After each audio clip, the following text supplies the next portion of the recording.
Hey guys, it's Brianna Battles, and I'm going to talk a little bit about diastasis. I see so many questions come into my inbox of people who are super freaked out because there's a lot of fear mongering behind diastasis. There's a lot of people who feel like their abs are totally ruined or are going to be ruined by pregnancy, or they're freaked out because they feel space between the left and right sides of their abs and they don't really know what that means. And that's fair because there's so much information out there that it's really hard to navigate.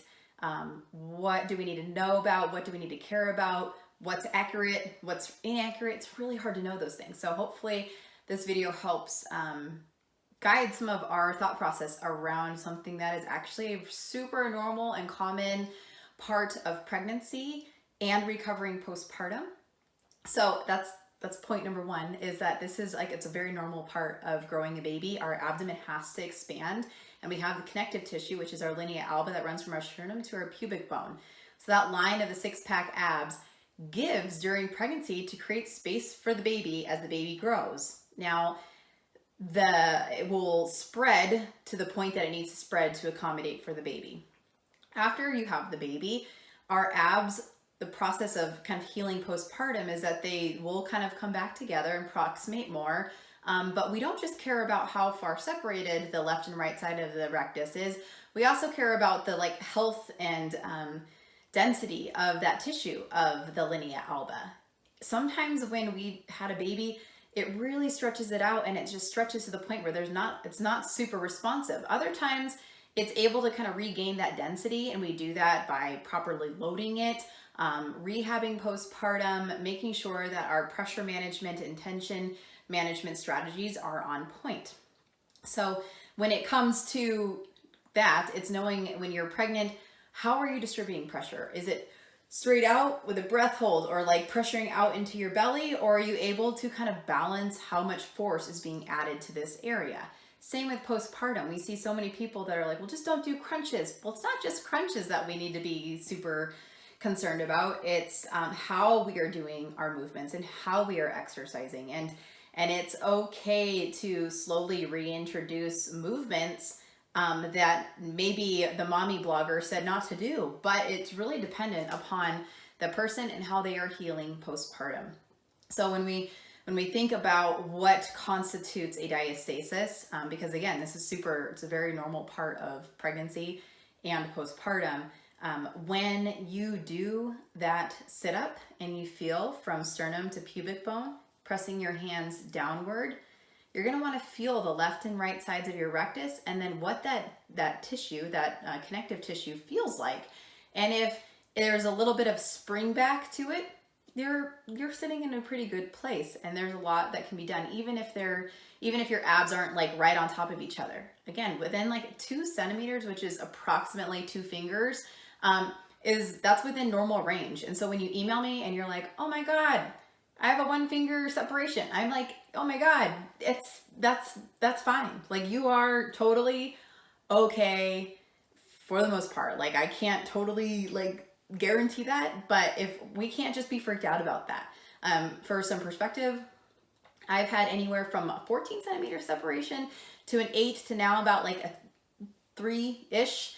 And so there's a lot that we can do, even if we're outside of that norm of that 2 centimeter separation. So we can still have a functional diastasis. What that means is when the abs aren't totally approximated, maybe they're separated a little bit, but that tissue density of that linea alba is really responsive, and it can match the demands of what you're trying to do in exercise and in lifestyle, so that you don't have any pain, or your symptoms are pretty well managed, and you know how to manage pressure and manage tension so that you're not adding to that diastasis.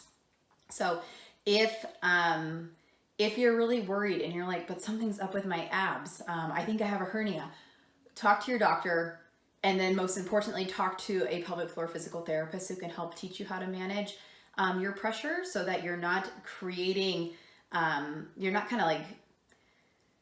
so that you're not putting more pressure on a system that's already taken a hit through pregnancy, or is recovering from taking that hit postpartum. When we think about a breath hold, for example, and I can stand to the side, if I'm doing and I'm pushing straight out into my abs, that's not a strategy that's going to really accommodate healing from a diastasis, or if I'm pregnant, not contributing any more than what the baby's already doing. So knowing how to manage pressure, knowing how to distribute it like wide into your rib cage and just all throughout your core instead of just centralized here, that can be a really huge shift in understanding. Another thing that we can pay attention to is our posture in some ways. And I don't like to be too neurotic about alignment because I think it's very relative. But if I'm standing like this, I know it's kind of hard to see, and I'm pregnant, pretend not actually pregnant. If I'm like have my butt tucked under like this, then I'm creating more room and more of an open space here. And you can put your hand over your belly button to feel that.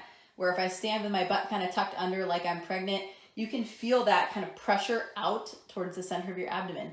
If you just shift your body weight mid-foot, you can feel the change in pressure distribution where it's not so pushed out. And it also changes what I look like. So again, from here, where I look kind of pregnant, to just shifting my weight to being like mid-foot, it changes how much force is going out into a space that's maybe already a little bit vulnerable from pregnancy, during pregnancy, rehabbing postpartum, etc. So also that translates into exercise. So if you are like back squatting like this, where it's like and then you're sitting down, where's all that pressure going? Are you contributing to a diastasis that's really trying to heal right now because you're training it to stay open? That's something to think about. So let's see. You probably don't need surgery, but there are some people who will choose to have surgery or who actually do need to have it. And that is something that's a decision that I hope you can come to through a series of giving yourself time, giving yourself the support that you need to rehab and to strengthen your body so that you feel like that you are set up for a successful surgery and not just going into it because you're super desperate. If you decide to have surgery, yes, that can fix it, but it doesn't fix pressure management issues, right? Like this was created through pressure management considerations, pregnancy, but then also what your habits are, what your tendencies are, that also helped contribute to that diastasis. So knowing how to manage pressure and what your overall strategies are for lifting and in lifestyle before opting for surgery is really critical. And so that's not a decision that's made lightly. If you have followed me for a long time, you know I try to like really bring some reasonable information to this subject. But I want you to hear that there is so much help, so much hope, so much that can be done to help rehab your diastasis to whatever your normal looks like. And your normal is going to look different than my normal, and it's okay. There's a lot that can be done to like really rebuild some of that density, to help your abs approximate more, to match the demand of what you're trying to do, whether it's a 300-pound deadlift or it's just picking up your kid, like being able to feel supported through your center by how you do things, not just do this, don't do that, this is bad, this is good, etc. That's not how a diastasis is treated or navigated at all. So if you have questions, so much of them are answered in my athlete course, the Pregnant and Postpartum Athlete, that goes over strategy and then what to be aware of in pregnancy, what to be aware of postpartum, how, like what diastasis is in more detail than what I'm talking about here. And like what we can do to help manage it and heal and progress down our rehabilitative path. So I hope this helps. Thanks for watching.